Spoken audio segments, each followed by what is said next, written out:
Good morning. With the help of Hashem, we are learning Yerushalmi Kalayim, Pedig Vav Halacha Dalid. We're going to be learning today Daf Nun Tes, and we're beginning on Daf Nun Ches Amid Beis by the Mishnah by Halacha Dalid, 5 lines from the bottom of the Amid.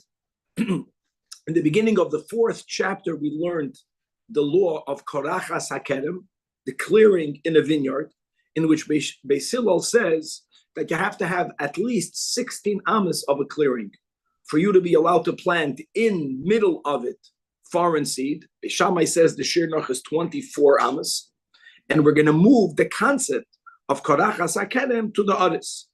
Actually, by the Aris, it's not called Korachas Ha'aris, it's called Piskei Aris. Piskei Aris means the disruption of, the psak, the separation of an Aris. Same idea that you have an Aris, and there is a clearing, there's a disruption in middle of the Aris, as the Mishnah will describe. No, you don't have to have 16 amas of clearing. We're going to be more lenient than the din of a kerem, but there's going to be a certain chumrah here, that what you might have thought suffices to have space between the Aris on the right and the Aris on the left. You have the 4 amas. You would think that if you would have 8 amas and a millimeter, you can plant in the millimeter. The Mishnah says you cannot do that. You have to have 8 amas va'oid, and the va'oid means a tefach. And if it's going to be 8 and a half a tefach, you will not be allowed to plant in the half a tefach, as we'll see inside.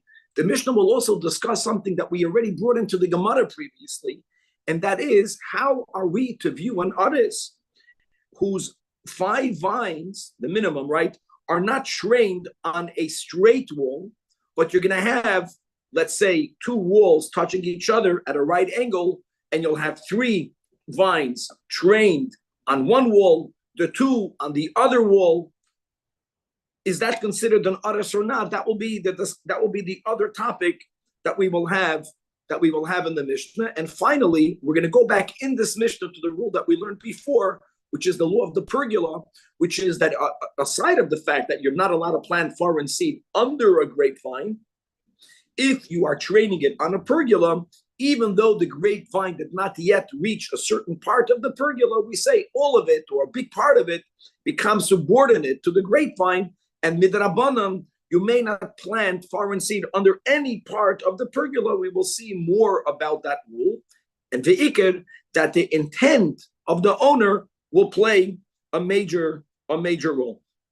Now, there's going to be an expression in the Mishnah when we have the share of 8 amas plus a tefach, that there isn't any other place, either in the laws of a vineyard, or perhaps there isn't any other place in the entire Torah where we have such a type of shear, that we have a rounded off shear, which is here 8 amas, plus a tefach. That's a yechidish. It's 4 amas, it's 6 tefachim. You don't have a whole number plus a little bit of a number. That will be a statement that the Mishnah is going to make. And if the girsa in the Mishnah is that we don't find in the whole Torah such a case, such a shear, where there is a whole number plus a slight addition, the Gemara is going to say we do have such a thing in other areas of the Torah. And because of the challenges of the Gemara, we're going to go through a trip really throughout Shas, complete different topics, where Chazal do give us shiurim, where it appears to us that it is a whole number plus a slight addition to the number, and we'll see whether that will be indeed a case like ours, or maybe one thing has nothing to do with the other, and we're going to have to push it to the best of our ability when we go through the sugya, speak out many words of introduction prior to each halacha to understand that halacha properly. But we'll leave in our intro now, we'll leave it at that. And let's get going. So it says, Yakir, you wanted to say something? No, I thought I said, okay. So it says the Mishnah, Piskei Aris, it's like Korachas Hakerem. Piskei Aris literally means the disruption of an Aris. And what you have to understand, let's go into greater detail, is that you have the minimum vine on either side of this disruption. So that would be, just as an example, you have a wall or a trellis. Let's speak about a wall. And you have 11 vines trained on the wall. The middle one now was taken out. which means you have to the right of this area that's now emptied 5. 5 is an otis. And to the left, baita, you have 5. And we want to know whether you are allowed to plant in this area a foreign seed. So says the Mishnah, you could only if shmoina amas va'oid. Now, what will become clear when we learn the sugya, it's not what you might have thought, 8 amas plus any additional amount, which would make sense. And I'll tell you why it would make sense. If you have 5 trained vines, that's a otis. An otis needs to have 4 amas of avodah. Okay. The one to the left also needs to have 4 amas. So you might have thought that if you have 4 amas away from the otis to the right, you also have 4 amas away la'avodas, the otis to the left. And now you have, let's say, 1 finger, 1 etzbach, you have a centimeter, you can put over there a foreign seed. That is what one might have thought. So the Mishnah is saying, no, it's not enough.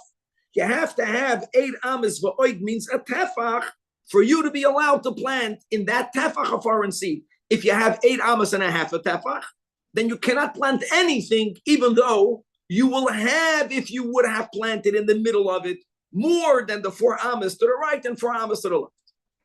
Does the Mishnah teach us how do we learn that va'od is minimum tefach? Not yet. No. I'm just telling you what it is. Now, now there's a statement. Says the Mishnah, I want you to know, v'chol midoy she'amru chachamim bekerem ein behem va'oid chutz mipiskei yoris. This word bekerem is, we'll see from the Gemara, is subject to a machlokes whether we are goyres this word or not. So it's the Mishnah, the way it's written by Yos, the Mishnah is saying that in the dinim of a kerem, you'll never find such a type of shir where you have a whole number plus an addition. Or the Mishnah is saying, v'chol miday she'amru chachamim, period, like b'chol ha'torah kula, ein behem va'oid chutz mipiskei yoris. And the Gemara is going to spend a lot of time today saying, what are you talking about? We find it over here, we find it over there, we find it in the third place. We'll come back to that.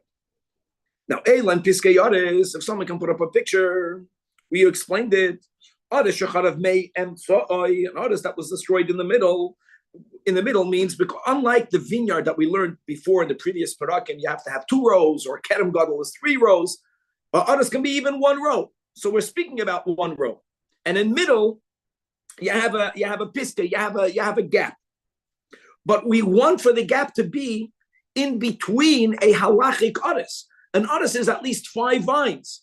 So for you to have a piska otis, you have to start out with at least 11, at least. So it says the Mishnah, and after you took out the middle, you still have standing. Turning to Daf Nun Tes Amud Aleph. Again, whoever can look at the picture in diagram A, you have a great picture. So says the Mishnah that in Yesham Shmoina Amas, that's the halacha. If the gap is 8 amas, and what we'll see in the Gemara Yakir is that it doesn't mean if it's just 8 amas.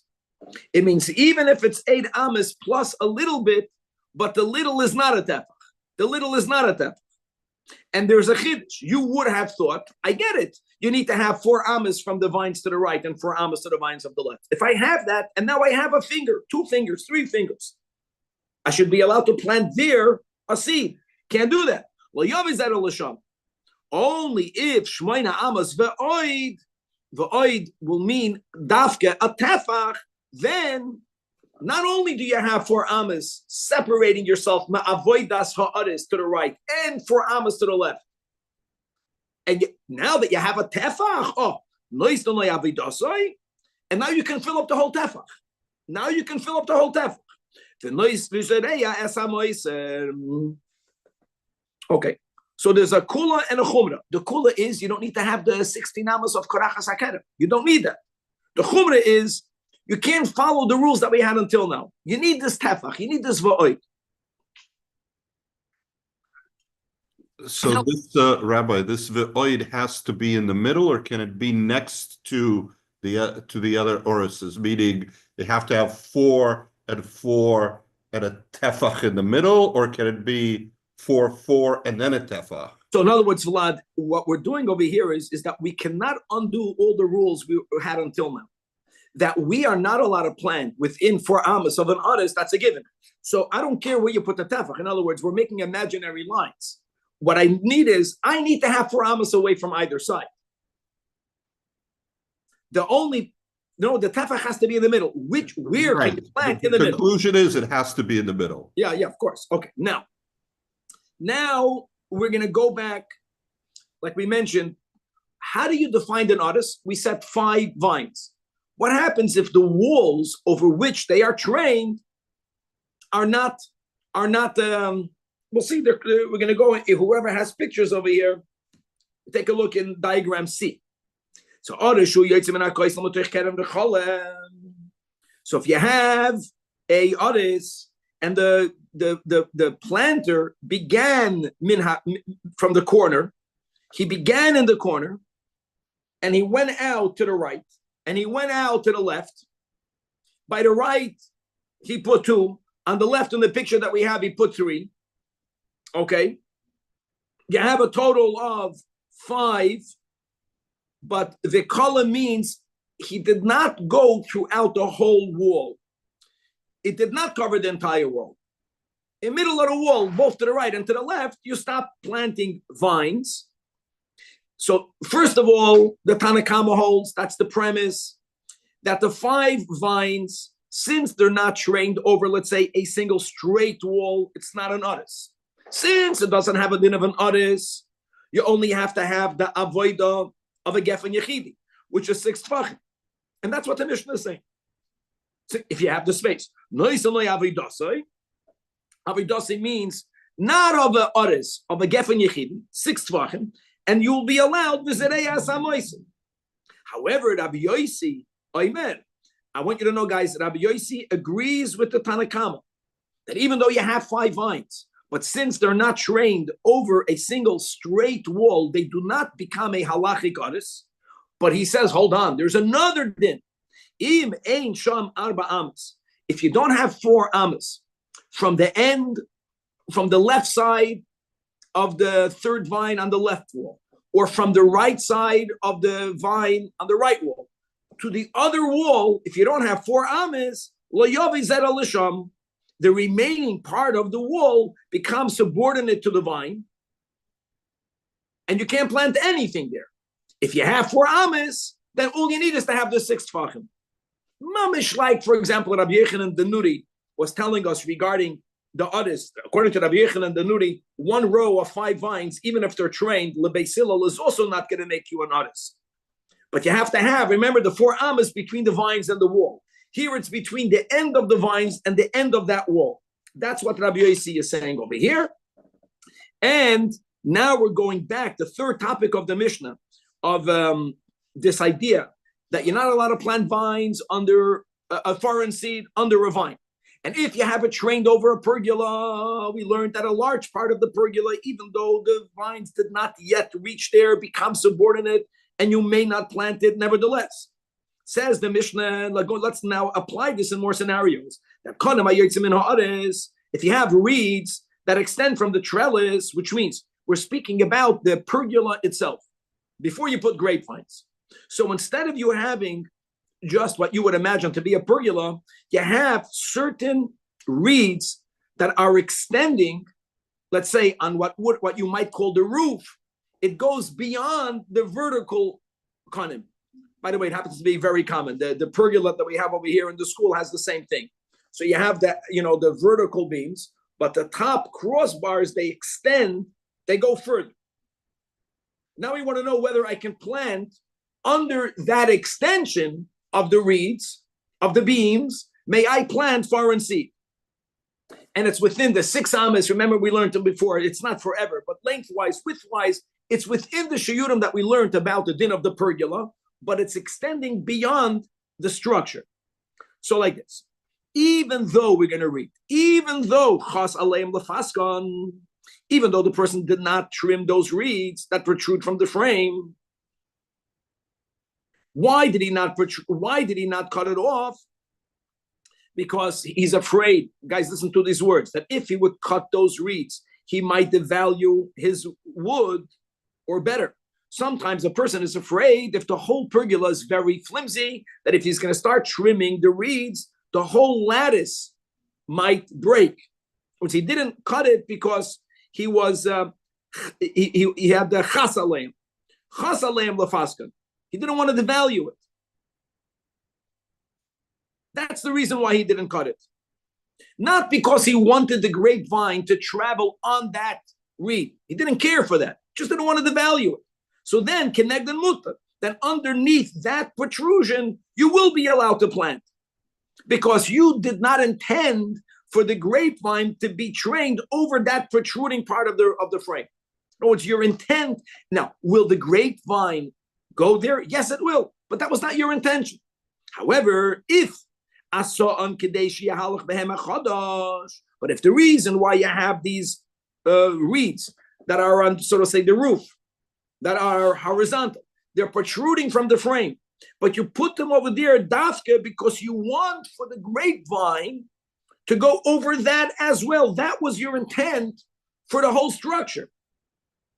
Your intent defines them now as part of the pergola. So now the halacha that we learned in the previous Mishnah, that midrabanan, you may not plant foreign seed under even an untrained part of that pergola, stands even for that extension. Furthermore, let's go to the same idea. So guys, like this. The work area of an aris, guys, remember, I just want to go back to something we learned in the beginning. What's the avoida of an aris? Well, according to the Tanakama, 4 amas. Don't remember, according to Rabbi Yochanan ben Nuri, and a 5-vine trained over a structure, the Rabbi Yochanan ben Nuri does not have a din of an aris. All you need to have is 6 tfachim, right? And then you have the din of between the trunks and the wall. Whatever the avoida is, where do you measure it from? Guys, remember, Beishamai Beisilo, from the wall or from the trunk? Let's go from the trunk. So I have a trunk, I have a vine. Now, when the vine is extending itself, sometimes a tip of the vine is going even beyond the avoida area. These vines can travel a lot. That's what the Mishnah is speaking about. The word aris means if you have a perach means the tip of a vine, the end of the vine. What happens if it is protruding beyond the avoida area of an aris? Beyond Aladamas, or according to Rabbi Yochanan ben Nuri, but beyond 6 tfachim. So you should know, even though that this perach is not trained over anything, it's simply protruding in the air. But the din is that under it, you may not plant foreign seed. So people that are builders, they would take a plumb line in their minds, and they would put it at the tip of the perach. The line, because of gravity, would go all the way down. Anything that's under the vine is an area in which you may not plant foreign seed. Kenegdoi asur, and beyond the plumb line is mutar. That's when you have the perach, just a little vine is just sticking out.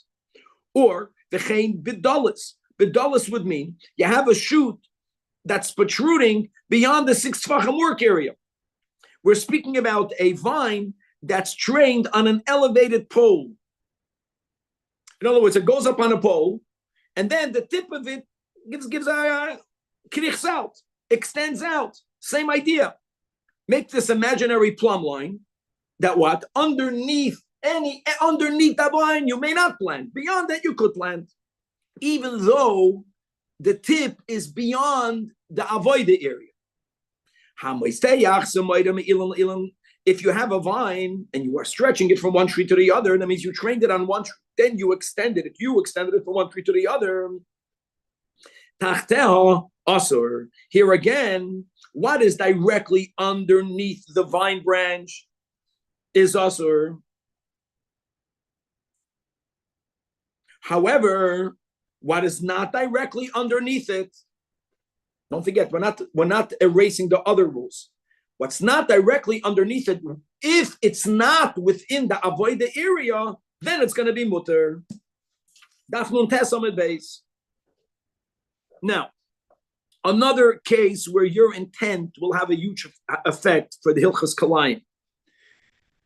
You have a vine, and you trained it over this tree, and you want it to go not only on this tree. You want it to get to the next tree. So how do you make it crawl there? So one of the things they would do is that, listen, the vine over time grows. Now it's not long enough. What happens if someone extended the grapevine by tying to its tip a chevel, a rope, or a gemi, some sort of organic rope, right? A reed grass, and you put the rope or the reed grass on the other tree. And that's how you made that extension. Tachas hasipuk muter. Right now, you don't have a grapevine going from tree A to tree B. You have a rope or a reed grass. So we begin with the premise, well, that's not a grapevine. You can plant underneath it, beyond the avoid, from the trunk. However, but if the purpose why you made this extension is because you want for the grapevine to dafka go over this extension, you want that to happen, not that you don't want it to hang in the air. So you just, for aesthetic reasons, let's say you tie it up to the other tree, but you can't tie it to the other tree. It's not long enough, so you connected it to a rope. If you made this as a pathway for it to go there, then your intention, then you're not allowed to plant underneath it. In other words, was this rope meant to support future growth, or was it simply for the vine not to be dangling in the air? And that attention, your kavanah, will affect the rabbinic halacha of planting underneath it, which is asur, or whether it's not. There's no veer there yet. So right now it's mutter. Okay. So I want to go back to a big halacha that Rabbi Zajac made in the previous chapter. For example, because we already applied it in two dinim. Let me just remind us on one of the dinim. When we were learning about when you only have a 2-row kedem, only a 2-row kedem, which is a kedem cotton. So we learned in the Mishnah that you can only have less than 8 amas separating one row with the other. If you have 8 amas separating, or even worse, more than 8 amas, so the Mishnah says that gap does not allow for the 2 rows to become connected, and therefore you don't have a kedem. Came along Rabbi Zajac, and he says that when we gave the shear of 8 amas separates, that must mean, says Rabbi Zajac, 8 amas excluding the area of the trunks. Actually, if you include the area of the trunks, then you can have 8 amas. And then the Gemara said that the same rule of Rabbi Zajac will also go to the minimum space. That when we spoke about if you have, whether they are rows, whether they are grapevines on the same row, if they are packed and there is less than 4 amas, again, you don't have a din of a kedem. In other words, you have to have a minimum of 4 amas. So we said that Rabbi Zajac holds you have to have a minimum of 4 amas, again, excluding the area of the trunk. Now we can understand. Says the Gemara, Leis Hada Pliga al Rabbi Zajac. L'chu'ura, when the Mishnah is saying 8 amas, don't forget, we kept on adding the word tefach, and that's what Yakir pointed out. The Mishnah never said the word tefach. Actually, if you look on the top of that Nuntesa Medalif, what the Mishnah seems to be saying, Im Yesham Shmoina amas, if there's exactly 8 amas in the Piskei Yaris, then Lo Yavi Zera L'Sham. Shmoina amas va'oid, actually from the Lashon of the Mishnah, it's mashma, all you need to have is a drop more than 8 amas. If you have 8 amas, you can't bring. Now, says the Gemara, L'chora, our Mishnah seems, the Lashon of the Mishnah seems to refute the Rabbi Zajac, because the Rabbi Zajac Amar, that when we learned in the previous chapter, the share of the 8 amas, that if you have 8 amas or more between, you don't even have an Ades, a Kerem, Shmoina, Chutz, V'makam HaKarasim. And let's go, the Gemara just wants us to remember, and then the Gemara went and said that just like Rabbi Zajac said it regarding the maximum of 8, He also said it regarding the minimum of 4. You have to have at least 4 amas. But he says 4 amas is excluding the place of the trunks. So let's up now. If we're gonna, that's what he says. So now, Rab Ze'eda, when he learned our Mishnah, right? When he's speaking about, you began. The Mishnah gave an example where you began with a 11 vine aris, and the piskei aris was the minimum was taken away. Okay, how much separation did one have from the other? L'chayda, you have to have 4 amas according to Rab Ze'eda, aside of the trunks. So when you have 8 amas in between, aside of the trunks, l'chu'ura, with the trunks, you have already more than 8 amas. Don't forget, you remove the middle one, Vlad. If I remove the middle one, I had 4 and 4. I have the place of the trunk. If they were closer, you never had an aris to begin with. So, and again, we're going on the premise before we said the tefach. The Mishnah is saying 8 amas you can't bring. 8 amas v'oid you could bring. Why? 8 amas will mean 8 amas and something. It will mean that. Because you had 4 amas excluding the middle one. 8 amas excluding. Let's say the minimum takes up 1 tefach. It was skinny vine. Doesn't matter. Not 1 tefach. I know, less, half a tefach. 1 finger. There was something there. So you always have shmeina amas v'oid according to Rab Ze'eda. Well, you don't need that picture. So answers the Gemara. Now here we go with the tefach.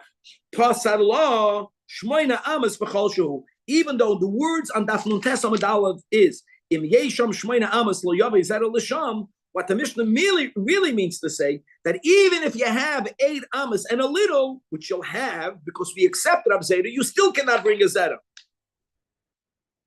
Very good. So what's the va'oid? This is the way everyone understands. The va'oid means not a little bit. Va'oid means a tefach. V'lama loiten nisa. Why didn't the Mishnah write it clearly? So answers the Gemara. Like tisber ka'idam Rabbi Yechanan. What are you asking? Do you not hold what Rabbi Yechanan says? And where's Yakir? Kol midei she'amru chachamim va'oid tefach. Here we go. Whenever the chachamim said va'oid, whenever they said va'oid doesn't mean a millimeter, a centimeter, an inch. Whenever they said va'oid, they mean at least a tefach. That's what he said. Otazoi. So v'hahon riba tzivchar. According to this, in other words, like since when the Mishnah writes in the second line on Daf Nun Tes Amud Aleph that if there's shmeina amas va'oid, now that we know Rabbi Yochanan touched va'oid means a tefach, so we can now extrapolate. So less than va'oid can still be more than 8 amas. And there will always be 8 amas and a little bit. Why? Because the vine itself was never included in the others when you had the 11 before you ripped out the middle one. And that's exactly what the Mishnah is saying. So we learned Pshat in the Mishnah correct. So again, the share will be that you would have thought that since you have 4 amas to the right and 4 amas to the left, if you have a half a tefach, you are allowed to plant. That's the chiddush of the Mishnah. Since the area is in between an aris and an aris, you're sandwiched in between trellised vineyards. So the Mishnah is mechadish that you have to have a side of the whole 8, you have to have another whole tefach. The Gemara's statement, and what we're going to go from now until the end of the Amid, my friends, is premised on the Girsa, not the way we have it in the Mishnah, that this is the only place that we have the Va'oi. And Daf Nun Ches Amud Beis. Kol midosh Amar Chachamim B'kerem Ein B'hem Va'oi Chutz V'Piskei Yaris. We're going to go with the premise that the Mishnah wrote, Kol midosh Amru Chachamim in the entire Torah. You never find a whole number and then an additional fraction of the number. We never find that this is the only place. It's unique. Only here. So Rabbi Yoina boy, now Rabbi Yoina is going to begin with his bikiyas to bring up other halachas, and he's going to tell you, that's not true. That lama leis nan amrin kol midoy she'amru chachamim. You see, he doesn't have the word bikedim. Doesn't have the word bikedim. Why is that? It's not true. You have other such shiurim. And let me do my best, my friends, even if you don't chop all of these numbers, but let's review some of the shiurim that we have vis-a-vis menachos. Now we're going to say the kachim, and let me share with everyone, quickly reviewing, that both a carbon toida comes along with lachmei toida, comes along with loaves of bread, and when the nazir concludes his or her vow of naziros, they also have to bring loaves of bread. And let me go into some of the differences, specifically regarding the shiurim.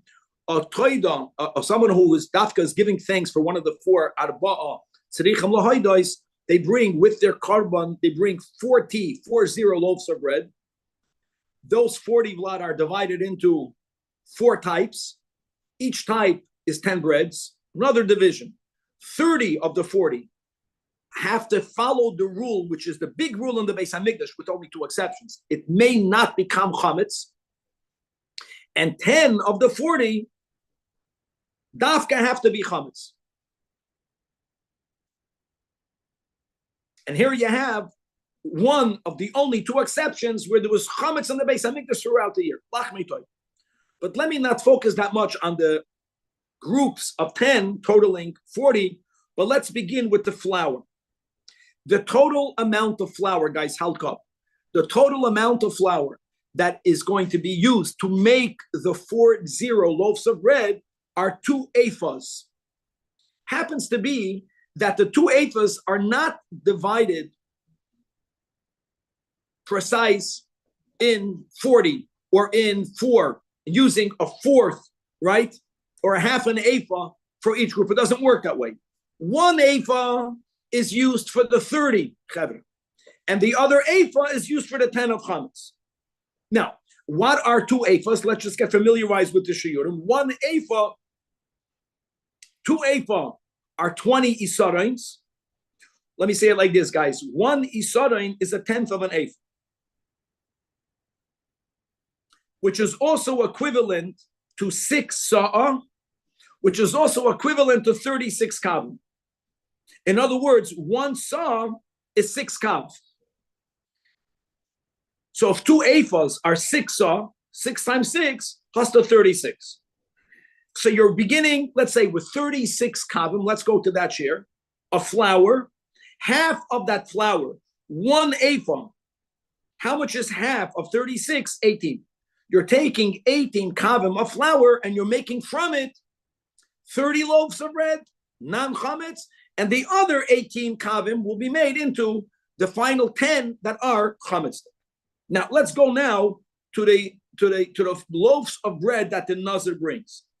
First of all, he only brings 2 types, and the total that he brings are 20 loaves of bread. None of them are allowed to be chametz. The total of the 20 loaves, the flour will be 2/3 of the flour used in the non-chametz. In other words, he brings a total of 2 ephahs, the toida, but 1 ephah is brought for the 30 non-chametz. The nazir brings for all of the 20, 2/3 of 1 ephah. Now, Vlad, let me go to the kavim. What's 2/3 of an ephah? If an ephah, we said, is 18 kavim, what's 2/3 of an ephah? 12 kav of flour. That's so these shiurim are simple. So we just go back to the kavim. Now that we make this comparison, so the non-chametz of the toida is 18 kav of flour, turned into 3 types. The nazir will take 2/3 of that 12 kav of flour, and he's going to make 20 loaves of non-chametz dika bread. Atkan, they're simple.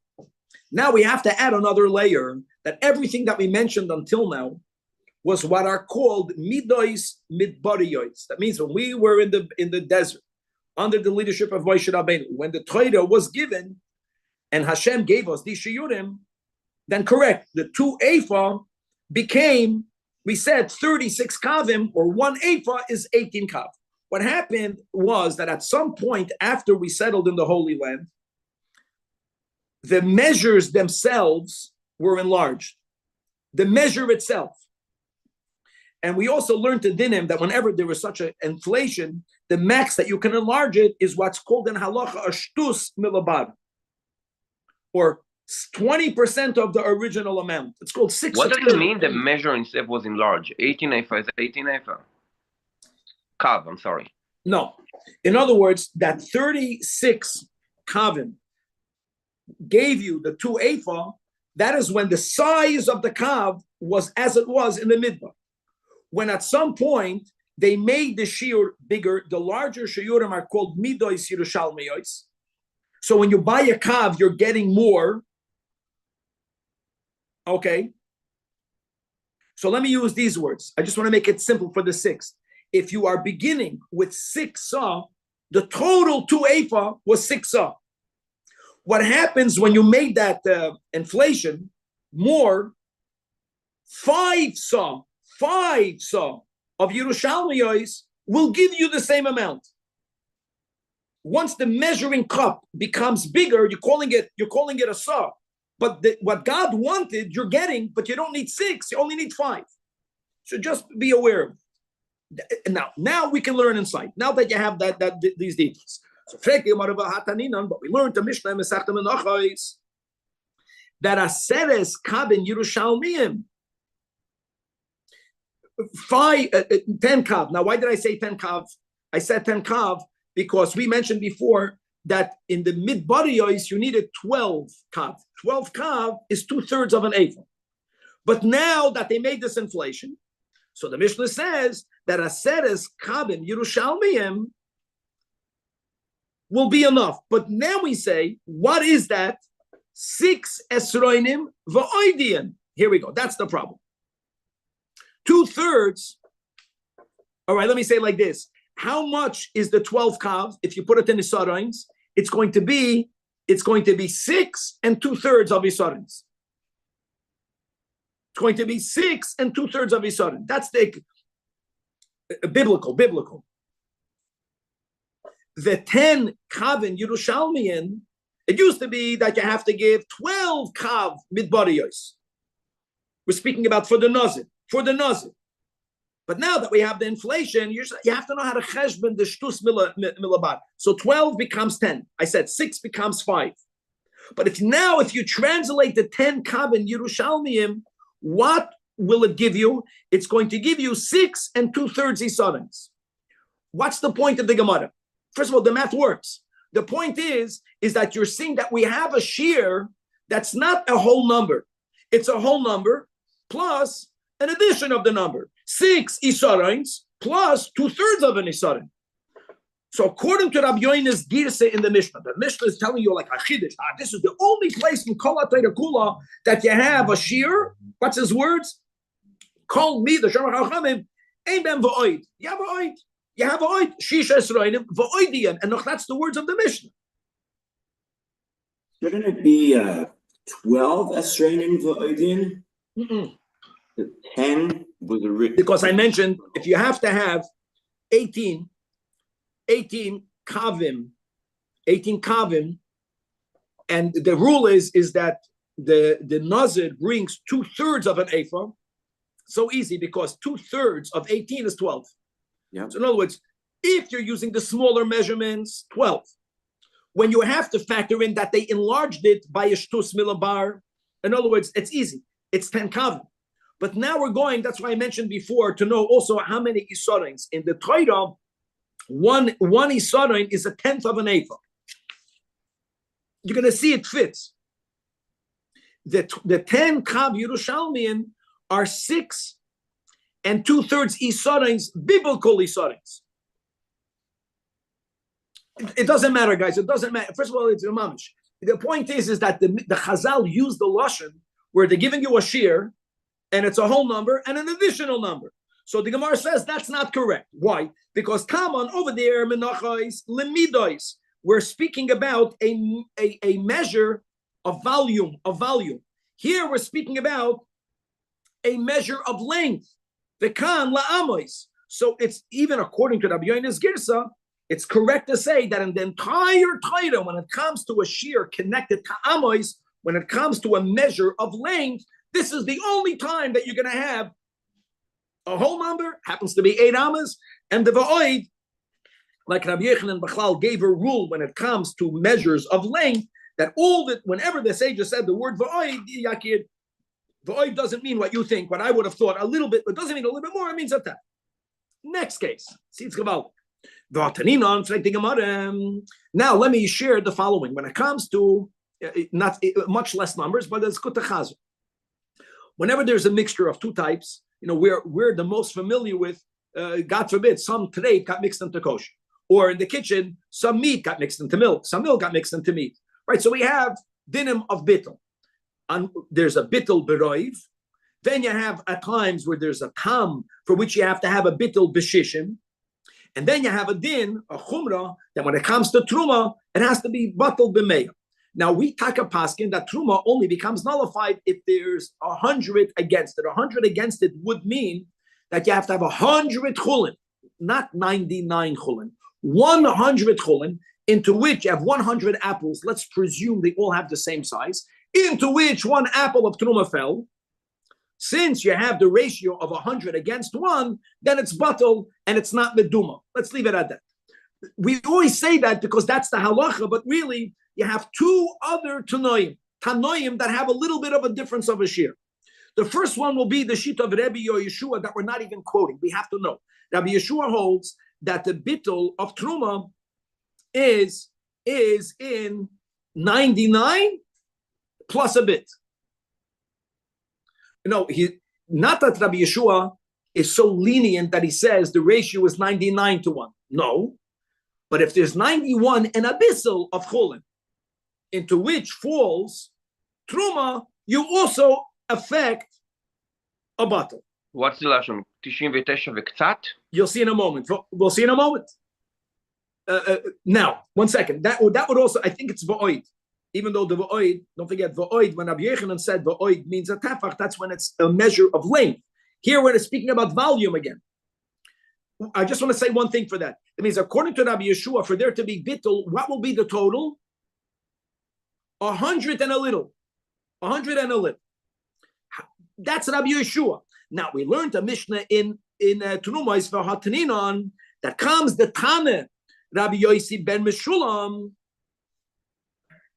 and he says that I agree with Rabbi Yeshua that you don't need to have 100 against it. That's fine. You don't need to have 100 against it. But Rabbi Yeshua only wants for there to be 99 and a bit. No, it has to be a bit more than a bit. And he gives again a shear. He's not going to say 100. It's going to be 99. V'oid kav lemeya sa shtus lemidameya. In other words, he's saying that if you have 99, let me speak about saw, 99 saw and a sixth of a saw, now chulin fell in, now you have bittul. Because according to Rabbi Yeshua, all you need is to have a little bit more than 99. Rabbi Yossi ben Meshulam agrees with Rabbi Yeshua, you don't need to have 100 against it. But there has to be some substantial addition to the 99. And how much is that? If we're beginning with a saw, a sixth of a saw. So if there are 99 saw of chulin and a sixth, and one saw of truma falls in, now you're going to have bittul. Here again, you have a whole number, saw, plus a sixth of a saw. So you do have, again, another area in the Torah where there is a va'oid. And again, the Gemara gives the same answer. The Gemara, it's like two different yeshivas ask these questions. We're just putting it all together because one is obvious from the other. So the Gemara says, you're right, that over there, Masechta Trumais, we have a whole number plus an additional, substantial additional, not a mashu. Like here it's a tefach, there it's a sixth of a saw, but that's when we're giving limidois, we're giving a measure of volume. Over here, the Mishnah is speaking about la'amois, a measure of length. For a measure of length, this is the only place in the whole Torah. Now we have time. Let's go until I want to finish until the end. The final attempt and two ways of understanding the Gemara. Now we're going to Masechtas Eruvin. Now I want to remind everyone when it comes to Hilchos Shabbos, even though when you have a location that's properly encircled with walls. Let's go with 4 walls that have at least 10 tefachim of height. No matter how large the encircled area is biblically inside there, that's called Eirus Hayachid. Nevertheless, if you have a large enclosure, but it was not designated for residential, an outside area that's enclosed, non-residential, is called a karpaf. I don't care how big it is, it's going to be called a Rishus HaYachid Midoiraisa, comes along the Chachamim, and they were afraid that someone will confuse it with a Rishus HaRabim. They were afraid of that, or with a Karmelis. So they said that if it's more than 5,000 square amas, karpaf sheloi hukaf ladira, midrabanan has a din of a Karmelis, midrabanan. Now, what's the share? 5,000 square amas is a rounded off number. But when you're doing 5,000 square amas, you want to know, if you were to have a boxed area, how much is the length, how much is the width? So Amar Rabbi Yehuda ben Bava, Hagina, Vehakarpaf. Hagina is an area that's encircled for you to make plantations. Karpaf means anything not residential. Not like a chutzir. A chutzir is called residential. Chutzir doesn't mean residential, you're going to put your bed there. But you extend your home activities out in your backyard, not on the karpaf. The karpaf shehi shivim v'shirayim al shivim v'shirayim. So here again, we're speaking about a midah of length, and the Mishnah is giving you, it's not 70, it's 70 and something. So we do have another location, and I'll go more than that. Now, if the shirayim would mean a mashahu, that's not the issue. And now we're learning the Gemara according to one way. Let's go on Daf Samach. And Shmuel Amar, that when the Tana Rabbi Yehuda ben Bava said the shirayim, if you really want to get to this shir, it's not a little bit. It's shnei shlishei amos. 70 amas plus 2/3 of an amma. By 70, 2/3 of an amma, that's the 5,000 square amas.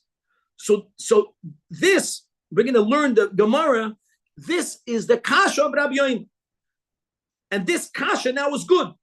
Rabbi Yoina is asking, how can the Mishnah write that call again? What's the lashon that call? Midosh amru chachamim. He didn't have the word bekerem. Ein behem v'oid chutz mipiskei yaris. I found another place in the dinim of carrying in a karpa, and that's a gvaldik kasha. And in other words, we don't have an answer to his question. We found where he was asking from. I just want to mention, now you appreciate what l'cha'oida is the answer. The pshat is that Rabbi Yoina did not have the right girsa, because what Rabbeinu HaKadosh wrote was kol miday she'amru chachamim bekerem ein behem ba'oid. We had the share of 1 tefach. We had the share we had a share of 3 tefachim. Not one. You have a 3 tefachim l'Rabbi Akiva. You have the 4 amas, all these shiurim, 8 amas, 16 amas, 24 amas. Where do you have 8 v'oid tefach? Only over here.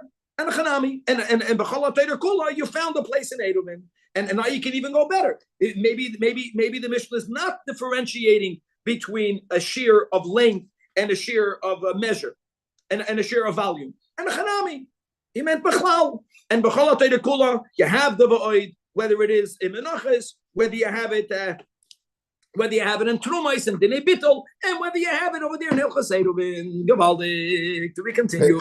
Can I ask you a question? Sure.